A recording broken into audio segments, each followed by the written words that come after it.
Swadika, good morning. Welcome to Newsline. We're coming live to you on NBT World, and also welcoming our listeners listening through Radio Thailand FM 88. I'm Cholapansa Narula. It's a great Monday today, July the 4th of 2016. Let's take a look at today's news.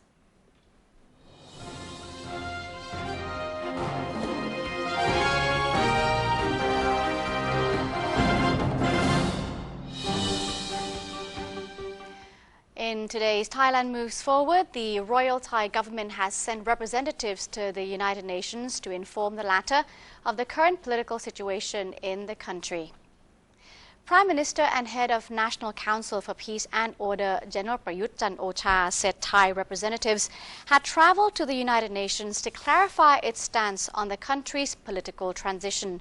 The United Nations was informed of the upcoming public referendum, which is scheduled for August 7th, the draft constitution, and the general election, which will take place next year. The Prime Minister went on to congratulate Kazakhstan on being chosen at the plenary session of the UN General Assembly and thanked the countries that had voted for Thailand. Thailand's campaign for the seat was aimed primarily at fostering tighter relations with all countries, and that Thailand looks forward to building long-term relations with all countries in trade, investment, and through cultural exchanges. The government is set to launch the new e-payment system that is intended to help promote competitiveness of the country. Government spokesman Major General Sansern Kamnert said that the government's brainchild prompt pay service has been designed to enable anyone to make money transfers via the internet and mobile banking with just the use of mobile phone numbers and identification card numbers. He said that the public can start registering themselves to enjoy the new service from July 15 at any bank. He stated that Prime Minister General Prayut Chan-o-cha had recognized the importance of this technological development as it will help enhance the country's competitiveness and development while making it easier for people to perform certain banking transactions. The Prime Minister also believes that the new service will help the government provide targeted financial assistance and to conveniently make any needed assessment, which will also promote transparency and address the problems of corruption and tax evasion. The first Vice President of the National Legislative Assembly, or NLA, has confirmed that a recent Constitutional Court decision does not have any influence on the August 7 referendum. Suratai Lingbunlerchai, NLA First Vice President, was speaking about the Constitutional Court's ruling on Section 61, Clause 2 of the Public Referendum Act BE 2559. He says that the nationwide referendum will be staged as scheduled.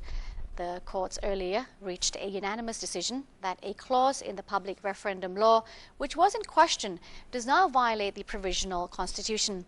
In a statement at the Constitutional Court, judges announced their completion of deliberations on a part of Section 61 of the 2016 Public Referendum Act, which the Office of the Ombudsman had petitioned for a review. In addition, Mr. Surachai also talked about the recent request by Pheu Thai Party, which asked that the legislature form a committee in charge of reconciliation with politicians from various parties as its members, saying that the NLA would discuss the possibility. He added, however, that the decision would have to be made after the public referendum. All parties, including the Constitution Drafting Commission, or CDC, are relieved after the Constitutional Court ruled that Section 61, Clause 2 does not breach the interim constitution.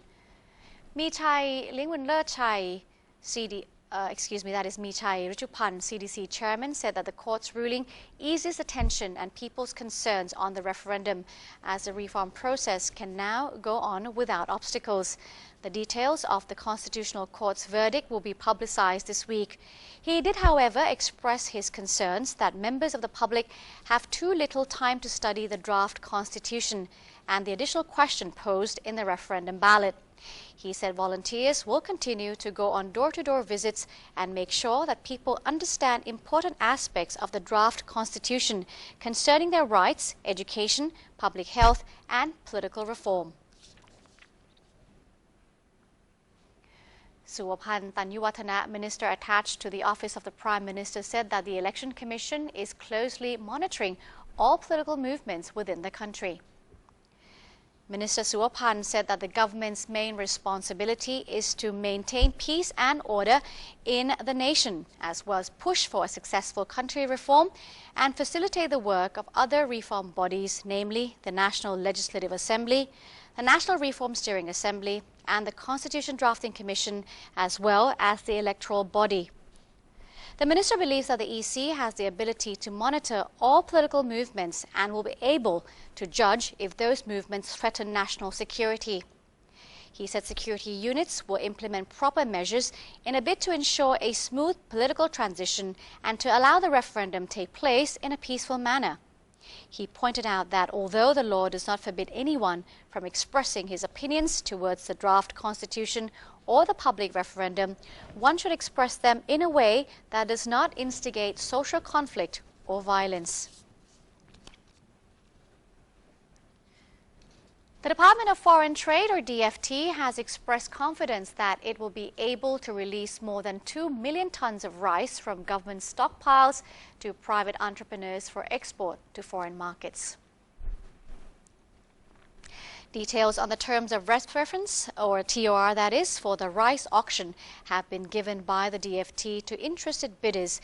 In this auction, a total amount of 2.18 million tons of quality rice will be put up for grabs, comprised of 17 different types of grains, including second-grade 100% jasmine rice, as well as 5%, 10%, and 15% white rice. As for qualified bidders, there would have to be legal entities that are specialized in rice export and have been registered with the DFT for no less than 1 year. Winning bidders will be required to obtain the rice from warehouses and develop it for export within a given time frame. They must also submit periodic reports on the proceedings to guarantee their compliance with the TOR. According to DFT Director General Luangporn Rodpaya, prospective bidders must send in their applications and documents on July 21st in order to have their qualifications verified. Afterwards, the submission of bids will take place on July 25th and winners will be announced on July 29th. The lot is expected to generate 18 to 20 billion baht in revenue. After its release, there will be around 7 to 7.5 million tons of rice remaining in stock. Two agencies have signed a memorandum of understanding that would make researchers more useful in the agricultural sector. Agricultural Development Research Agency, or ADRA, and the Office of the Vocational Education Commission, or VEC, reached an agreement focusing on modern agricultural practices. The signing ceremony was witnessed by Thirapat Prayunsit, the Permanent Secretary of the Ministry of Agriculture and Cooperatives. The MOU seeks to apply innovation and what researchers have found in farming practices so as to help farmers improve their productivity and the quality of their crops. The Permanent Secretary said innovation will lead to the modernization of farming practices as well as turn Thailand into a value-based economy, which is in line with the government's Thailand 4.0 concept. The Government House has invited citizens to the Khlong Padung Krung Kasei market this July to visit an event being organized by the Ministry of Natural Resources and Environment. The Creative Market Gifts from Nature market event will run from July 5th till the 24th with support from the Office of the Prime Minister. The fair is being held under a four-part concept, namely encouraging environmentalism, good products from nature, eco-friendly products that help communities, and sustainable food products. The event will also feature a range of products from community networks as well as services such as gemstone appraisal, recycling, and entertaining performances. The market takes place daily from July 5th till the 24th from 10 a.m. to 7 p.m. at Khlong Padung Krung Kasei Market, which is located next to the Government House. Let's take a look at the banking industry now. Representatives from the Thai banking industry and related state officials have recently taken part in a seminar to discuss the country's laws in the era of digitalization. Director General of the Comptroller General's Department, Manat Jamweha, said that as all government offices have been urged to adapt themselves to work in the digitalization era, the department has adopted more computer and digital technologies, including the e-bidding system, for its operations since last October. Mr. Manat said that so far, the adoption of new technologies already saved around 38 billion baht or 13% of the government's budget. Meanwhile, Kasikorn Bank President Preeti Dawchai noted that because Thailand's laws are not quite ready for the transition into the digitalization era, as they are not covering all uses of digital technology as yet, there should be more legal improvement to help speed up the readiness. Secretary General of the Office of the Insurance Commission, Suthipon Thawichaikan, agreed with Mr. Preeti and added that without complete legal coverage of the use of digital technology, Thailand may experience more problems and preventive measures should be prepared to cope with any circumstances. Thailand-based commercial banks have expressed the determination to boost their service quality to benefit the public. Secretary General of the Thai Bankers Association, Kopsak Duangdi, said that the association and branches of foreign banks in Thailand have recently worked together on the setting up of service standards and all details for their retail clients. Mr. Kopsak said that all aspects of services, ranging from loans to deposits, electronic cards and other services have been discussed in response to the Bank of Thailand's policies to promote higher banking standards. He added that the new practices will help lower the number of complaints from consumers while encouraging banks to step up their quality and customer care services. The TBA Secretary General went on to say that the new standards will help all banks to serve clients more efficiently and cater to their true demand, while suggesting that the details of all changes of each bank can be found on their websites and their Financial Consumer Protection Center at the Bank of Thailand. The Bangkok Metropolitan Administration, or BMA, has insisted that it will not extend the deadline for owners of stalls to vacate pavements in the city's Pak Klong Talat area. Deputy Governor of Bangkok, Walop Suwandi, has just held another meeting with officials involved in the eviction of flower vendors at Pak Klong Talat Market to discuss measures to handle the protest against the plan to vacate sidewalks in the area. The meeting followed a protest by angry vendors who dumped their flowers on the street on July 1st, an action that caused heavy traffic jams within the area. The protest ended after city officials successfully negotiated with the vendors who wanted the relocation to be delayed until the end of this year. The plan to clear pavements in the area has been authorized in accordance with the government's policy to return all footpaths occupied by vendors to pedestrians and to beautify the capital city. Under the plan, evicted vendors would be moved to new places arranged by the BMA. The meeting ended with a resolution that no extension will be made and all officers must strictly implement the policy and enforce the law without the use of violence.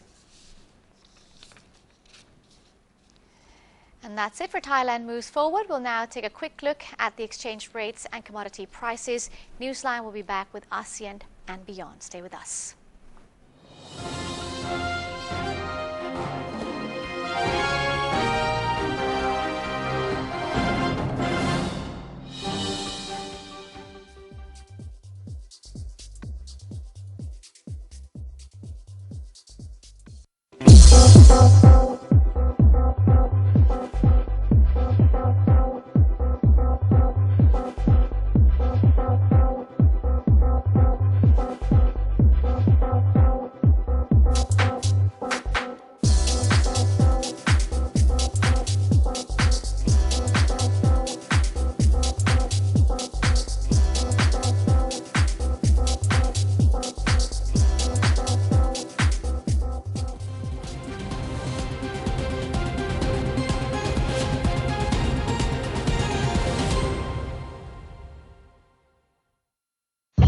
Pad Thai, created from Thai wisdom, used to be served on banana leaf, and the banana tree is used for practicing Muay Thai.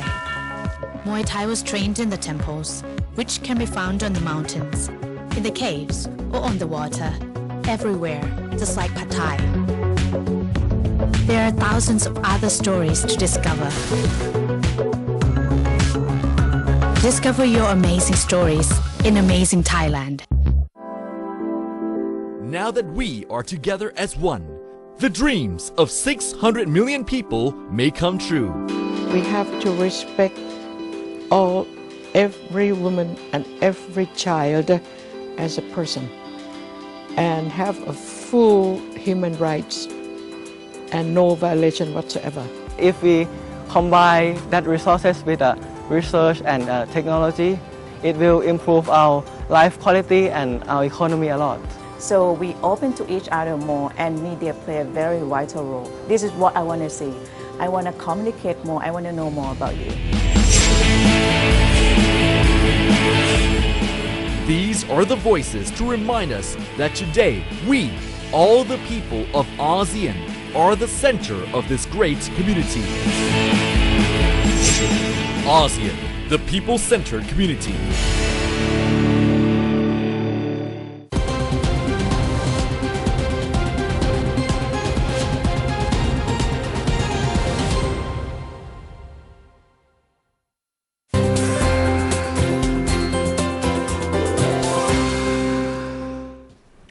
Welcome back. You're watching Newsline. I'm Cholapansa Narula, and now it's time to take a look at ASEAN and beyond. The Tourism Authority of Thailand launched a campaign to boost domestic tourism and promote Thai products and services. TAT Governor Yuttasak Supasorn presided over the launching of a Tuk Tuk Parade, which is part of the Chill Out Thailand 2 campaign. The campaign offers travelers an opportunity to visit attractions that receive the Thailand Tourism Awards. There are a total of 11 journeys in Bangkok and provinces travelers can embark upon. Interesting attractions include Siam Pyramid, Sea Life Bangkok Ocean World, King Prachatipok Museum, and Museum of Bang Lampu. The Thailand Tourism Awards are part of the TAT's ongoing efforts to constantly upgrade and enhance the standards of the kingdom's tourist destinations to promote creativity, encourage environmentally friendly tourism practices, and to uplift the tourism industry's competitiveness within ASEAN. And so far, 630 awards have been presented to outstanding destinations. Human Rights Watch said Myanmar's parliament, dominated by members of Aung San Suu Kyi's National League for Democracy or NLD party, should amend and abolish laws that continue to threaten freedom of expression. The laws remains on the books, some dating from the colonial era, that are used to stifle media and demonstrations, despite reforms enacted by former President Thein Sein and early steps by the new National League for Democracy government, which won the November election in a landslide. Laws covering areas from telecommunications to defamation have been used to arrest at least 70 people this month, according to Linda Lakdir, author of the report. Lakdir added that assuring freedom of speech is of high priority for the country to ensure other rights are upheld. The report went on to say that the move to repeal or amend the draconian junta-era laws is also to make sure that no political prisoners will ever be held again.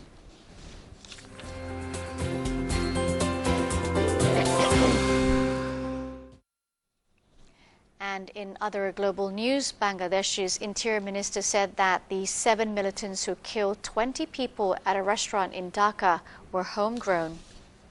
Speaking to reporters in the Bangladeshi capital, Asaduzzaman Khan said he did not believe the militants had any links with international organizations but were being directed by local groups. The gunmen stormed the upmarket Holy Artisan Bakery restaurant in the diplomatic zone late on Friday before killing mostly non-Muslim hostages, including at least 9 Italians, 7 Japanese, and an American. Islamic State claimed responsibility, warning citizens of Crusader countries that their citizens would not be safe as long as their aircraft are killing Muslims. But Mr. Khan told Reuters late on Saturday that neither Islamic State nor Al-Qaeda was involved. He reiterated that the government's line that homegrown militants were responsible for a spate of killings in the country over the past 18 months. Friday's attack in Dhaka was the worst since 2005, when Jamaat-ul-Mujahideen Bangladesh set off a series of bombs throughout Bangladesh in the space of an hour, killing at least 25 people, mostly judges, police and journalists. U.S. Attorney General Loretta Lynch said she will accept the recommendations of carrier prosecutors and the FBI director on whether or not to bring charges against Democratic presidential candidate Hillary Clinton over her email use. Lynch said while speaking at the Aspen Ideas Festival in Colorado that the team will make findings, that is to say, they will come up with a chronology of what happened. They will make recommendations as to how to resolve what those facts led to. The recommendations will be reviewed by career supervisors in the Department of Justice and in the FBI and by the FBI director. Republicans, including party presidential frontrunner Donald Trump, have said a political appointee like Lynch should not be involved in the investigation. The United States top law enforcement officer did not go so far as to say she would completely recuse herself from the case, something Republican lawmakers have called for her to do. The move, first reported by the New York Times, came amid an uproar over Lynch's meeting with former U.S. President Bill Clinton, while his wife, the presumptive Democratic nominee for the White House, was under federal investigation.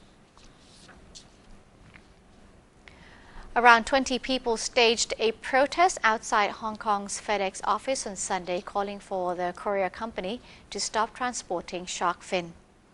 Organized by the environmental NGOs, Hong Kong Shark Foundation and Wild Aid, the protesters held up banners and donned shark costumes. Wild Aid campaigner Alex Hofford said that popular pressure had made a huge impact, resulting in their competitor UPS banning shark fin shipments last year. Local airline HA Express announced in May they would no longer carry shark fin with Hong Kong's flagship carrier Cathay Pacific, following suit last month. More than 30 global airlines and several shipping lines have pledged to stop transporting shark fin, which conservationists estimate kill around 70 million sharks a year. Hofford said that over 300,000 signatures had been submitted to the company in a petition calling for a ban. Thousands of supporters of Peru's gay community marched through the streets of Lima in celebration of the annual Pride Parade and demanded the courts recognize same-sex civil unions and also gay marriage. Parade participants dressed up in colorful costumes and sang and danced as they made their way through the capital. This year's theme was "Without sexual and gender diversity, there is no democracy." Same-sex civil unions in Peru had been on the legislative agenda in 2014, but a bill legalizing civil unions was shelved early last year. The Andean nation does not recognize same-sex civil unions nor gay marriage. The march was headed by Vice President-elect Mercedes Arauz, who said the incoming administration of Pedro Pablo Kuczynski hopes to expand protections for same-sex couples. Participants also demanded the government do more to protect the rights of members of the LGBT community who are subject to discrimination and hate crimes. According to the LGBT Prom-Sex Human Rights Group, there have been more than 1,000 cases of violence and hate crimes against members of the LGBT community since the year 2012, when they started keeping track, but many are either not reported out of fear or pursued by authorities. The first Latin American country to allow same-sex civil unions was Argentina in 2002. In 2010, it became the first country in Latin America to legalize same-sex marriages in 2010, and later that year, the first country in the region to allow gay couples to marry and also adopt children.